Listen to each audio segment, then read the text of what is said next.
Hey guys, and in today's video, I'm going to give my thoughts on Stella Sora after playing for a month for this game. So, I'm a first day player for this game.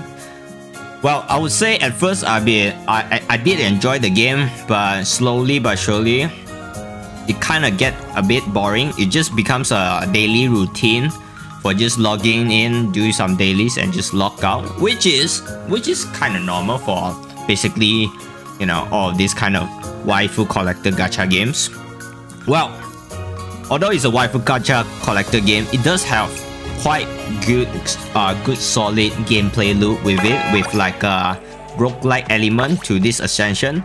Though probably you're going to just do it like one time, and you will just do like, you know, the quick battle of it and just call it a day, and get the recommended buffs and just get the buffs and just play the endgame modes and do your trials. That's all. So, and for the upgrading characters, I would say they're kind of they don't really give a lot of essential materials like these these materials to level up your character. That's the reason why I only have like what, 2 characters that are level 90 and the rest are still not max level yet. But this actually, but I wouldn't say this is all Stella Sora fault. This is also part of my fault where I level up too many characters, because but there's a reason why you actually would do this. Is actually to do the Menace Arena, which some of the, you know, the towers is locked behind elements, which I needed a lot of characters to do it. That's the reason why I level up so many characters, so I can actually get the pools and go as far as possible. And as you can see, I'm not really a free-to-play player. I'm a monthly card player. I'm probably not going to buy it anymore, since, to be honest, I'm not fully enjoying this game. This game is more like you just log in and, like I say, just log in and you just do your dailies and you just log out. Nothing really fun and interesting, to be honest, aside from the character design being very good. And I believe that all this has, especially the 5-star one, has like this kind of holo version special effect, and also like their own song, which is very interesting. Yeah, they have like their own song. Well, they are quite generous when it comes to this, which they get a lot. You get a lot of 5-star free ones if you do the missions and all. I got like the Chitose's one, which is, well, very overpowered when it comes to pairing up with the, you know, the Aqua team. Yeah, I would say overall materials give a bit too less to level up characters, but because due to the fact that it's locked behind stamina bars, which is, well, it's not that good. But well, I mean, the game doesn't really provide anything other than farming characters, on farming for pools and upgrading your characters to become stronger so you can do the endgame events. And for the limited events, on the previous events, which are like the Xia event, I believe her name is called Xia. Yep.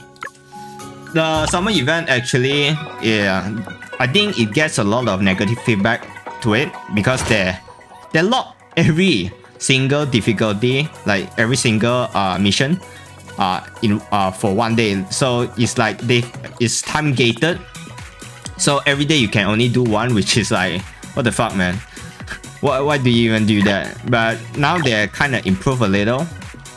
They just unlock 4 missions for you instantly in one day, and the next day another 4. And for this one, you have to actually wait for 4 days, another 3 more days as the time I'm recording this one, which is alright. I think it's way more better than last time where it unlocks 1 mission each day, which is quite annoying. And well, there's mini games for you to play as well if you are interested in it. Not something that I love to play, but it's a place for you to earn some gems, and you know, afterwards you go to the event mission, gets all the tokens, so you can actually get all the goodies and upgrade materials. Usually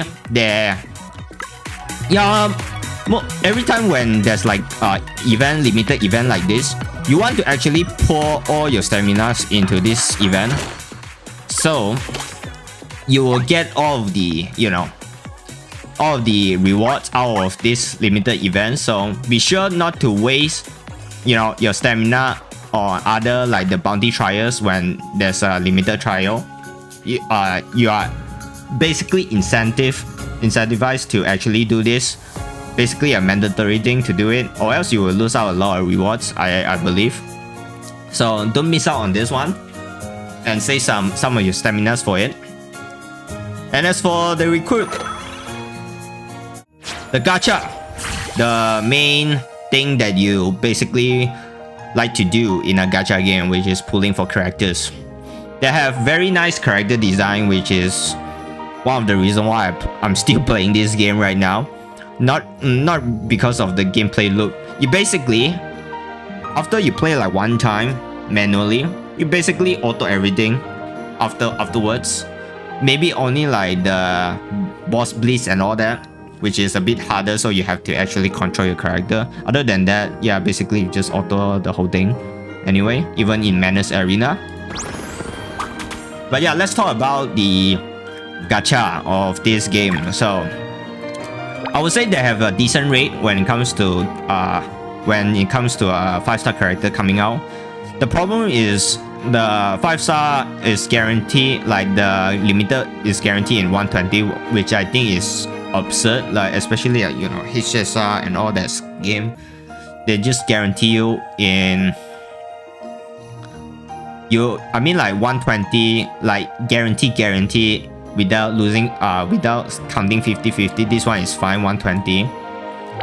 But like, because the 2% doesn't like, you know, raise up, so you won't like get it early. You might actually hit this 120 on the spot just to get a character, because the 120 is just basically claiming the character. It does not. And then when you claim the character, it actually does not count inside your history, which is great, because if you actually hit 120, claim the character, you have a chance to get another character in the next banner in 160 pulls. So that's the best part about the game. But I would say, still though, I would say that the gacha rate is not good. The gacha rate is good, but the PT system is not really that great. Luckily, 160 pulls are able to actually, you know, bring forward to the next banner. So that's a great thing to know, because I actually got Sha in 160. Actually, I never get one character early. I actually missed my 50-50 on Chitose. I got her at 120, which I claim it, and then afterwards I get Xia in 160 pulls, which already accumulated from Chitose's banner.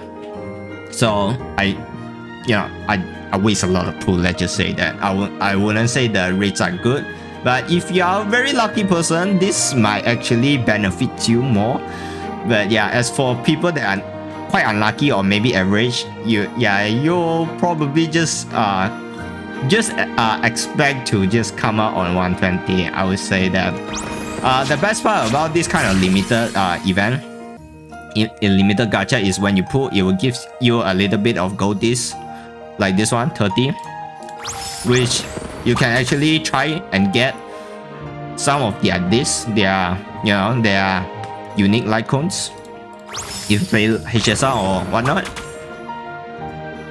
which is a great bonus, because kinda it's like a small refund for you for spending too much on the characters. But yeah, but I would say it's not really that much, but it helps a little, since the rate, we've been complaining for the rate, because in the beta it used to be 160 or 120, and then afterwards it changed to 300, which is quite sad. But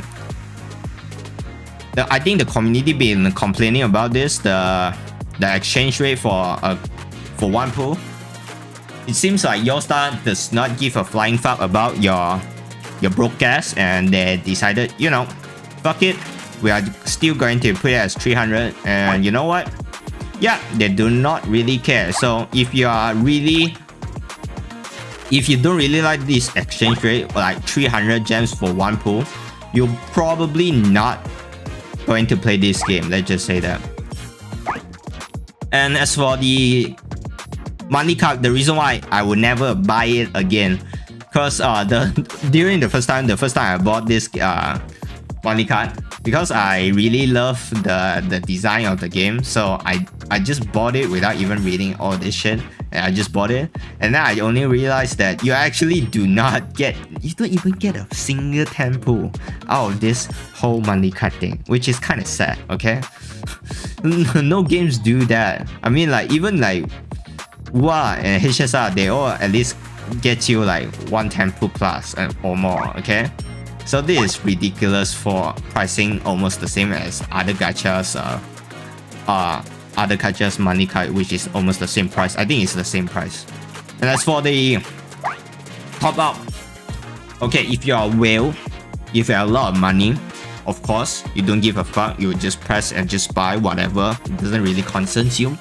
But for a person who are more rational in spending, or have a limited amount of spending when it comes to gacha games, I highly recommend you do not spend your money on this game, especially on this premium currency, because $100 only gives you 56 pool. I thought they might change, because I didn't visit the shop a lot. I thought they might change the pricing of it, since it only gives 56 pool. But at the end, they did not. It still stick with 56 pool for $100 for 56 pool. That is just ridiculous. So for your information, $100 in WoW gives you around 80 pool. So is HSI and Genshin, I think. For Genshin, I'm not too sure, because I didn't play that game for a long time. But for HSI and WoW, $100 give you 80 pools, and 80 pools give basically guarantees you a character. So, and for this game, okay, 120 only. The guarantee character is guaranteeing a character is 120 pools. So it's not even half. Okay, so let's think rationally when you spend your fucking money on this game, because like, yeah, it's a very expensive game if you want it to be. So I highly recommend you do not spend any money on it. But yeah, that is basically my thought of this game. And for the story, to be honest, I'm not really a story person for this game. I play like, I need like read like the first chapter of the story, and then I just never bothered to read the story anymore, because like there's no voiceover and all. I'm not really a fan of it. And yeah, so pretty much that concludes my thoughts, my current thoughts on the game. I would say it pretty much the same as my quick review on the game, but the only thing that my mind changes, well, it just literally becomes a daily thing. You just open, do some dailies, just quit the game. Nothing fun or innovative in this game, but it's a very nice looking, nice with good UI, not a good waifu, basically a typical waifu gacha collector, you know. To be honest, up until now, I still cannot believe that Your Star, a publisher that published so many generous gacha games like Your Star and Blue Archive. Blue Archive, I'm not too sure. I cannot really say anything about that game. But Azulane and Arknights are very generous when it comes to pulling, and they did not learn from that. So yeah, what's your thought about this game after, if you are also a first day player?